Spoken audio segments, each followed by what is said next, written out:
Channel of Vadodara. Vadodara શહેર traffic police દ્વારા વર્ષ 2024માં 4 કરોડથી વધુનો દંડ વાહન ચાલકો પાસેથી વસૂલ કરવામાં આવ્યો છે. વર્ષ 2024માં 4 કરોડથી વધુનો દંડ વસૂલાયો છે. વર્ષ 2024માં 700થી વધુ સ્કૂલ વાહનો વિરુદ્ધ કાર્યવાહી કરવામાં આવી છે, તો ઈ ચલણથી 1 લાખથી વધુનો દંડ વસૂલ કરવામાં આવ્યો છે. આવનાર દિવસોમાં ઈ ચલણ ન ભરનાર વિરુદ્ધ આકરી કાર્યવાહી કરવામાં આવશે. તો વર્ષ 2024માં રોંગ સાઇડ વાહન હંકારતા 330 વિરુદ્ધ ગુનો નોંધાયો હતો. વર્ષ 2024માં 2700થી વધુ ઓવર સ્પીડિંગ કરનારા દંડાયા હતા, તો 550થી વધુ અકસ્માતના કેસ નોંધાયેલા છે. આ સમગ્ર મામલે ટ્રાફિક ડીસીપી જ્યોતિ પટેલનું નિવેદન છે કે ગયા વર્ષની સરખામણીમાં ફેટલ એક્સિડન્ટમાં 10%નો ઘટાડો નોંધાયો છે. ટ્રાફિકનું નિવારણ કરવા માટે શહેરમાં વીએમસી અને હાઈવે પર NHAIને સાથે રાખીને વિવિધ સ્થળોની મુલાકાત લેવામાં આવે છે. વીએમસી અને NHAIને સાથે રાખીને જરૂર મુજબ અલગ અલગ સ્થળો પર વિવિધ બદલાવ કરવામાં આવ્યા છે. આવનારા સમયમાં અકસ્માત નિવારણ માટે 5 E પર કામ કરવામાં આવશે, જેમાં એજ્યુકેશન, એન્જિનિયરિંગ, એન્ફોર્સમેન્ટ, એન્વાયરમેન્ટ અને ઇમરજન્સી આ 5 ઉપર કામ કરવામાં આવશે.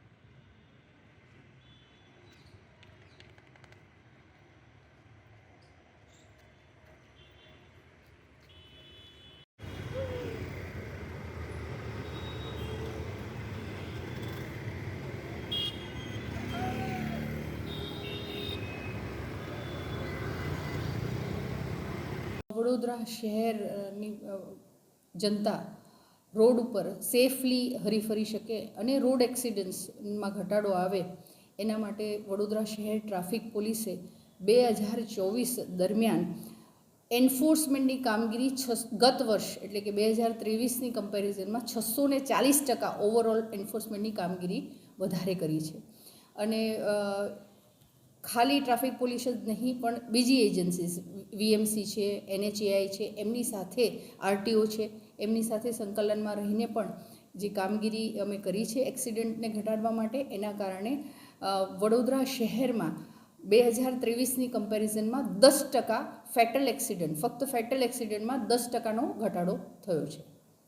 મેમ, દંડની વાત કરવામાં આવે તો કેટલા વાહન ચાલકો એવા હતા કે જેમના વિરુદ્ધ ટોટલ દંડ વસૂલ કરવામાં આવ્યો છે વર્ષ 2024માં?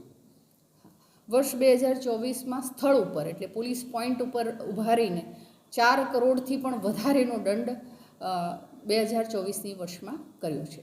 ઈ ચલણથી કેટલો દંડ વસૂલ કરવામાં આવ્યો? ઈ ચલણ લગભગ 1.5 લાખની આસપાસ ઈ ચલણ જનરેટ કર્યા છે. કેટલા વાહનો એ CCTVની મદદથી રોડ પર સ્પોટ પર કરીએ, એના સિવાય 1.5 લાખ જેટલા ઈ ચલણ પણ અમે જનરેટ કર્યા છે કમાન્ડ એન્ડ કંટ્રોલ રૂમમાંથી. કેટલા વાહનો કુલ ડિટેઇન કરવામાં આવ્યા 2024 દરમિયાન સ્કૂલ વેન, સ્કૂલ રિક્ષા, ભારદારી વાહન અથવા ટ્રાફિક નિયમનો વારંવાર ભંગ કરતા હોય એવા 8000થી વધુ વાહનો એક વર્ષની અંદર વડોદરા શહેર ટ્રાફિક પોલીસે ડિટેન કર્યા છે.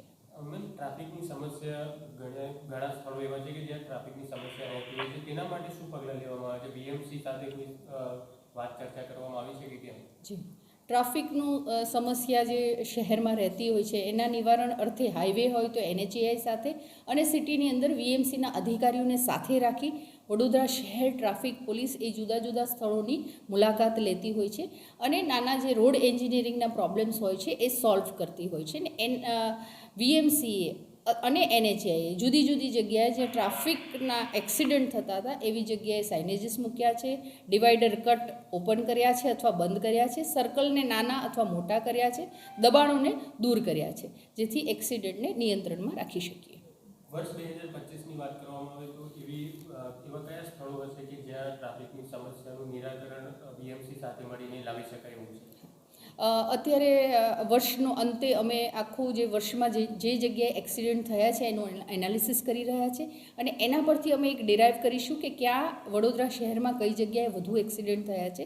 એવા વધુ એક્સિડન્ટવાળા સ્પોટની અમે વીએમસી અને NHAIને સાથે રાખીને વિઝિટ કરીશું અને ત્યાં શું કરવાથી there are 5 E's: education, engineering એટલે કે રોડ એન્જિનિયરિંગ જેનાથી એક્સિડન્ટ ઘટે છે, એન્ફોર્સમેન્ટ એટલે પોલીસ અને RTO જે દંડાત્મક શિક્ષાત્મક કાર્યવાહી કરે છે એ, એન્વાયરમેન્ટ અને ઇમરજન્સી એટલે એક્સિડન્ટ થયો હોય એવા વ્યક્તિઓને તાત્કાલિક સારવાર. આ 5 E હેઠળ વડોદરા શહેર ટ્રાફિક પોલીસ કામગીરી કરશે. બાકીના જે વીએમસી અને NHAIને પણ સાથે રાખીને અમે કામગીરી કરીશું અને 5 E પર કામગીરી કરી અમે વડોદરા શહેરની જનતાને ઓછામાં ઓછો એક્સિડન્ટના કારણે નુકસાન થાય અથવા તો એમનો જીવ ન જાય એની પૂરેપૂરી તકેદારી 2025માં રાખીશું.